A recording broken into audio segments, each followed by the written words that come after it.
Martes 12 de mayo. Valle de Allende, Chihuahua. Una mujer baja de un Honda azul frente a su domicilio en la colonia Nicolás Fernández. Múltiples impactos de bala. Paramédicos la encuentran sin signos vitales dentro del vehículo. Su esposo, herido de gravedad, es trasladado a un hospital regional bajo custodia policial. Los noticieros reportaron lo siguiente. María Lucía Mora, conocida como Piña, dirigente municipal de Morena en Valle de Allende y maestra de preescolar, fue ejecutada a balazos. La Fiscalía General del Estado levantó evidencias. No hay detenidos. Fin de la nota. Eso es lo que te dijeron. Pero eso es solo la superficie, porque debajo de esa ejecución hay una estructura que no cabe en un encabezado de periódico. Y Harfuch lo supo antes de que la tinta del boletín se secara. Pero hay algo que los noticieros no te van a contar. Lo que Omar García Harfuch activó esa misma noche no fue una investigación local.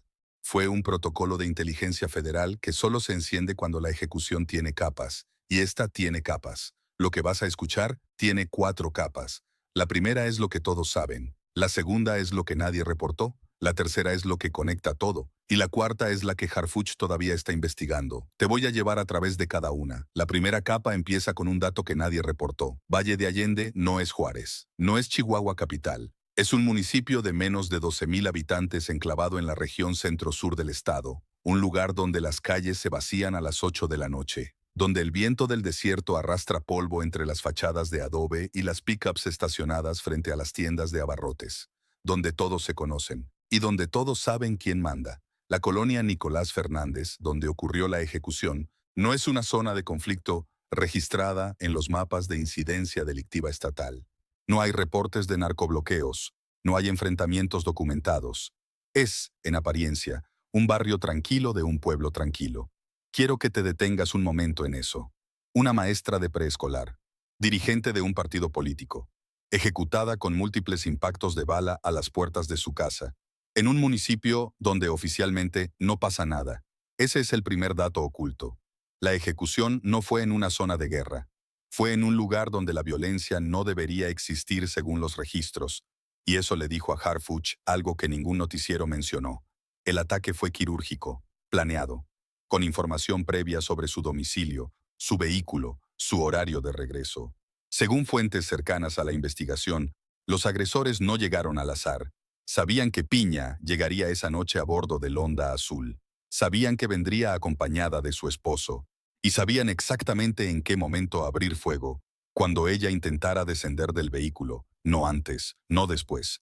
En el punto exacto de máxima vulnerabilidad, ese nivel de precisión no es crimen común, no es robo, no es accidente, es inteligencia operativa aplicada a un objetivo específico, y ese nivel de inteligencia tiene un origen. Pero hay un segundo dato que los medios pasaron por alto. La Fiscalía Especializada de la Mujer intervino bajo protocolos de perspectiva de género. ¿Por qué? Porque los indicios preliminares sugieren que la ejecución no fue solo política. Hay elementos que apuntan a que Piña había recibido amenazas en las semanas previas. Amenazas que, según fuentes que hablaron con este canal, ella misma reportó a personas cercanas dentro de la estructura de Morena. Amenazas que nadie atendió. Amenazas que ahora están en una carpeta que viajó de la FGE de Chihuahua directo al escritorio de análisis de la Secretaría de Seguridad y Protección Ciudadana, al escritorio de Harfuch. Harfuch no se quedó con el boletín oficial. Hizo algo que nadie más habría hecho. Pidió los reportes internos de seguridad de los cuadros políticos de Morena en todo el estado de Chihuahua de los últimos 6 meses. No solo de Piña, de todos. Cuando Harfuch tiró de ese hilo, encontró algo que no esperaba. Pero eso fue solo la primera capa.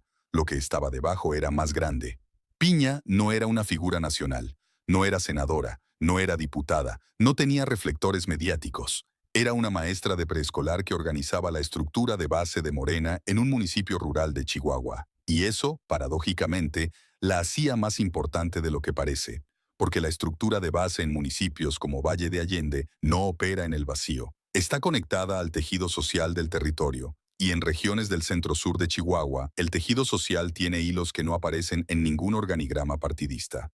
Los analistas de inteligencia señalan que Valle de Allende y los municipios colindantes de la región centro-sur, Allende, López, Matamoros, Santa Bárbara, forman un corredor que en los últimos 18 meses ha registrado un incremento sostenido en actividad logística vinculada al trasiego de precursores químicos. No droga terminada. Precursores. Los componentes que alimentan los laboratorios de fentanilo que operan en la Sierra de Chihuahua. Ese corredor necesita dos cosas para funcionar: rutas y silencio. Las rutas son terracerías que cruzan rancherías sin vigilancia. El silencio se compra. O se impone.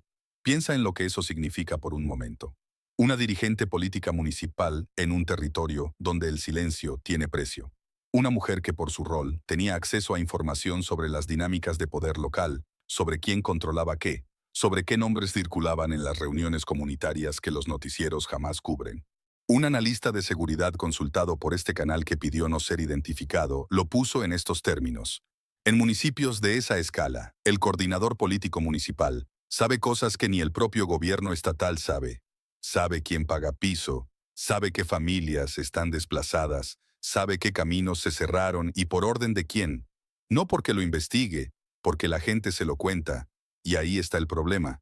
Debajo de piña no hay un organigrama criminal. Debajo de piña hay una posición. La de alguien que, por su lugar en la estructura social, tenía visibilidad sobre cosas que ciertas personas prefieren que permanezcan invisibles. Y encima de piña, en la cadena de información, hay nombres que nadie ha conectado todavía. Nombres que Harfuch tiene en una carpeta que está lejos de cerrarse. Ahora conecta ese dato con el contexto que sacudió a Chihuahua esa misma mañana. Horas antes de la ejecución de Piña, Morena anunció una marcha para exigir juicio político contra la gobernadora Maru Campos. ¿El motivo? Haber permitido que agentes de la CIA participaran en operaciones para desmantelar narcolaboratorios de fentanilo en territorio chihuahuense. Vamos a plantear el juicio político y lo vamos a acompañar de la movilización social, declaró la dirigente nacional de Morena, Ariadna Montiel. Chihuahua estaba en llamas políticas, y esa misma noche, la líder municipal de Morena, en un punto estratégico del corredor de precursores, fue ejecutada. Coincidencia no es una palabra que exista en el vocabulario de Harfuch. Piensa en la ironía operativa de eso. El mismo día que Morena levanta la voz contra la gobernadora por las operaciones de la CIA contra el fentanilo, le ejecutan a su coordinadora municipal en el corazón del corredor que alimenta esos mismos laboratorios. La protesta contra el desmantelamiento y la ejecución de la líder local ocurren en el mismo territorio, el mismo día. Eso no es coincidencia, es una estructura respondiendo. Omar García Harfuch estuvo frente a las pantallas del centro de mando en la Ciudad de México esa madrugada, con líneas encriptadas abiertas hacia los mandos de la Guardia Nacional en la zona centro-sur de Chihuahua.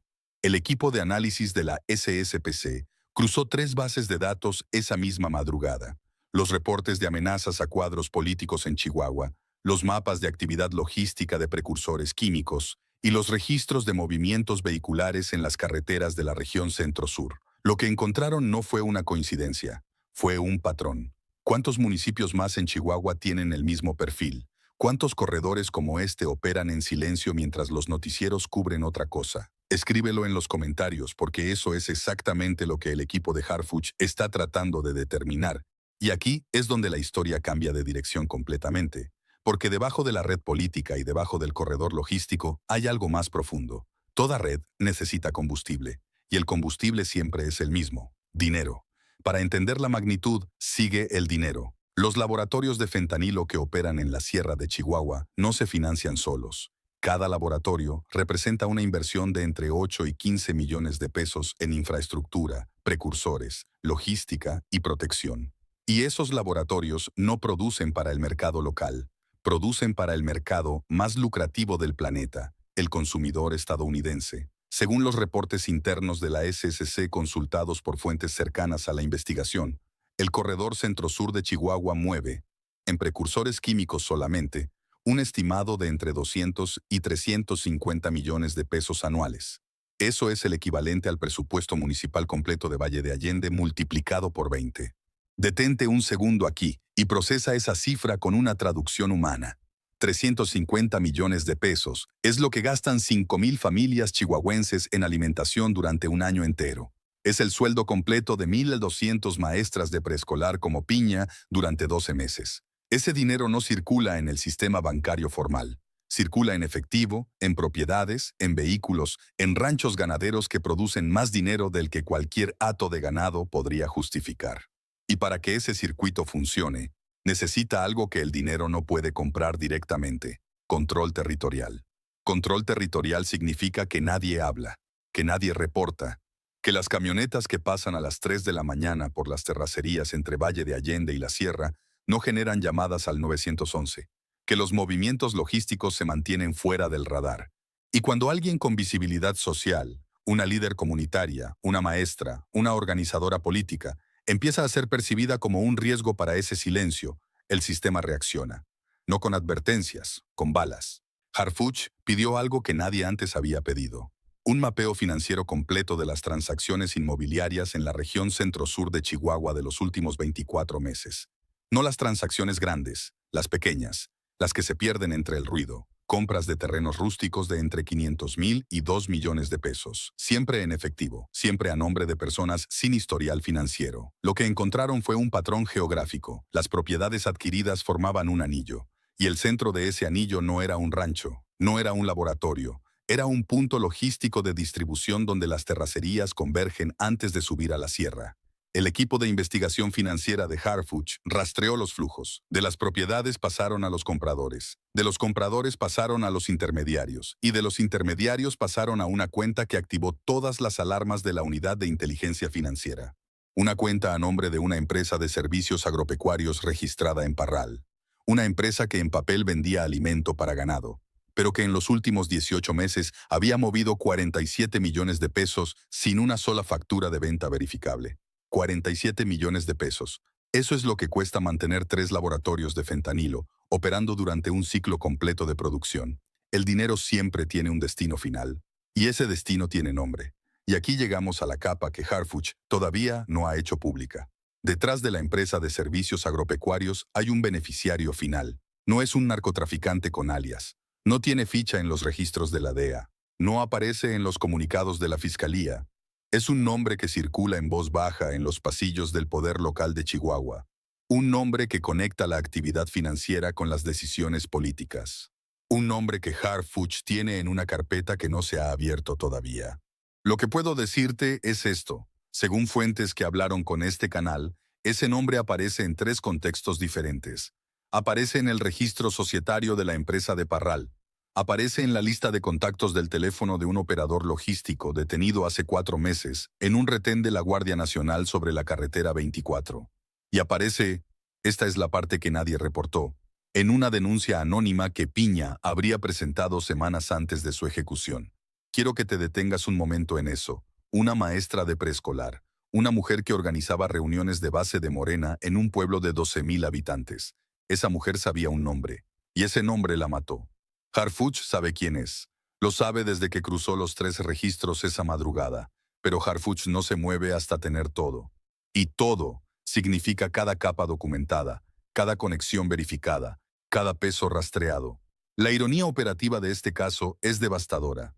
El sistema de silencio que protegía al corredor de precursores necesitaba que nadie hablara. Piña habló, y al hacerlo, no solo firmó su sentencia, también firmó la de quienes la mandaron callar, porque su ejecución hizo exactamente lo opuesto a lo que buscaban. No creó silencio, creó ruido. El tipo de ruido que llega a oídos de Harfuch. La ejecución no fue el final de la historia de Piña. Fue el principio del expediente más grande que la región centro-sur de Chihuahua haya visto. Y la prueba física de cada capa estaba esperando. No en un rancho, no en un laboratorio. En los objetos que los peritos de la FGE levantaron esa noche en la colonia Nicolás Fernández. Y en lo que el equipo de Harfuch encontró cuando empezó a abrir puertas que nadie había tocado. El inventario no fue solo una lista. Fue la confirmación física de cada capa. Los peritos de la Fiscalía General del Estado levantaron más de 14 casquillos percutidos calibre 9 milímetros en un radio de menos de 6 metros alrededor del Honda Azul. 14 casquillos, para una mujer que bajaba de un auto. Eso no es un ataque impulsivo, es una ejecución con instrucciones específicas, no dejar margen. Esto confirma la capa 1. El ataque fue planificado, con inteligencia previa sobre el objetivo. En el perímetro extendido, los elementos de la AEI y la Guardia Nacional localizaron un vehículo abandonado a 3.2 kilómetros de la escena sobre una brecha de terracería que conecta con la carretera rumbo a Parral. El vehículo no tenía placas, no tenía registros. Fue localizado mediante rastreo de cámaras del C4 en la salida oriente del municipio. Esto conecta directamente con la capa 2, el corredor logístico. La ruta de escape coincide con las terracerías identificadas en el mapeo de movimientos sospechosos. En el interior del vehículo abandonado, bajo la alfombrilla del copiloto, los peritos encontraron un teléfono celular prepago, sin contactos, sin registro, pero con un historial de ubicaciones que, según fuentes cercanas a la investigación, traza una ruta que pasa por 3 de las propiedades identificadas en el anillo financiero de la capa 3. Y esto es la capa 3 completa en un solo objeto. Pero lo más revelador no estaba en el vehículo, estaba en la escena original. Dentro del Honda azul, junto al asiento de piña, los peritos documentaron una carpeta de plástico transparente con documentos. No eran papeles del partido, no eran actas de reuniones de Morena. Eran fotocopias de escrituras de propiedad, 4 escrituras, 4 terrenos, todos en la región centro-sur, todos registrados en los últimos 18 meses. Ese detalle pequeño cuenta una historia grande. Piña no solo sabía el nombre, tenía la prueba. Y la llevaba consigo la noche que la mataron. Una carpeta de plástico transparente, de esas que venden en cualquier papelería por 15 pesos.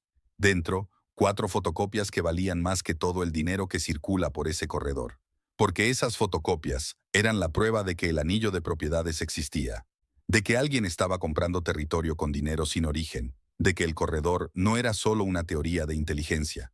Era un hecho documentado por una maestra de preescolar que tuvo el valor de copiar lo que nadie más se atrevía a mirar.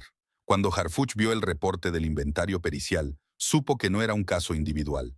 Era un sistema, y el sistema acababa de cometer su peor error: matar a la persona que cargaba las pruebas sin primero asegurarse de destruir las pruebas. Harfuch emitió su declaración sin conferencia de prensa, sin micrófono, un comunicado directo, sin adjetivos, 3 oraciones. Ahora que conoces las capas, vuelve a escuchar lo que Harfuch dijo. La SSPC trabaja en coordinación con la Fiscalía General del Estado de Chihuahua para esclarecer los hechos. Antes de este video, esa frase parecía genérica. Ahora sabes que coordinación significa que el caso ya salió del ámbito estatal. Harfuch lo jaló al nivel federal. Se han activado protocolos de inteligencia para identificar a los responsables materiales e intelectuales. Esa palabra, intelectuales, no es casualidad. Es una señal directa. Harfuch no busca al sicario que jaló el gatillo. Busca al nombre que dio la orden, al nombre de la capa 4. No habrá impunidad. 3 palabras. No dijo, investigaremos. No dijo, colaboraremos. Dijo, no habrá impunidad. La diferencia no es semántica. Es una declaración de intención dirigida a una persona específica, a alguien que está escuchando, a alguien que sabe que Harfuch ya tiene las capas. Te mostré 4 capas, pero hay una más. Hay una capa que ni siquiera Harfuch ha hecho pública todavía. La capa que conecta la ejecución de Piña con otro caso que este canal va a cubrir en los próximos días. El 11 de mayo, 24 horas antes de la ejecución en Valle de Allende, Noé Torres Martínez, ex candidato del PRI en Chicontepec, Veracruz, fue agredido a balazos. Sobrevivió, pero el patrón es idéntico: líder político local, territorio con actividad logística de precursores, ejecución dirigida. 2 estados, 2 ataques en 24 horas, 2 figuras políticas municipales, un mismo patrón operativo. Lo que puedo decirte es esto: el equipo de Harfuch ya cruzó ambos expedientes, y lo que encontraron en ese cruce tiene un nombre que no es público todavía, un nombre que está en la carpeta de Harfuch. Y cuando esa carpeta se abra, no va a temblar solo Chihuahua. Va a temblar toda la estructura de protección que mantiene operando los corredores de precursores en el norte del país. Esa capa tiene fecha, y cuando se revele, lo vas a ver aquí primero. Cada capa que viste tiene un costo humano. La capa 1 costó una vida. La de una maestra de preescolar que cada mañana se paraba frente a niños de 4 y 5 años. Una mujer que al mismo tiempo organizaba su comunidad y cuidaba las raíces del tejido social de un pueblo que el país ni siquiera ubica en el mapa. La capa 3, el dinero, los 350 millones que circulan por ese corredor, fue construida sobre el silencio impuesto a comunidades enteras. Comunidades donde los niños aprenden antes a reconocer el sonido de una camioneta sospechosa que a leer su primer libro. Piña, habló. Y hoy sus alumnos de preescolar no entienden por qué la maestra no llegó. Hoy su esposo pelea por su vida en un hospital regional. Hoy Valle de Allende amaneció con el silencio de siempre, pero un silencio diferente. Un silencio que huele a pólvora y a miedo. Regresa a la noticia del inicio. Martes 12 de mayo. Valle de Allende. Una mujer baja de un Honda azul. Múltiples impactos de bala. No hay detenidos. Fin de la nota. Eso es lo que te dijeron. Ahora sabes lo que hay debajo. 4 capas. Un corredor de precursores. 47 millones en una empresa fantasma. Un nombre que nadie dice. Y una maestra que llevaba las pruebas en una carpeta de plástico la noche que la mataron. Esa estructura todavía no se ha desarmado por completo. Pero Harfuch ya tiene las capas, y cuando Harfuch tiene las capas, el siguiente paso nunca tarda. El próximo video tiene fecha, 19 de mayo. La 5ª capa se abre. Suscríbete ahora. Activa la campanita. Cuando rompa la noticia, vas a querer ser el primero en saberlo.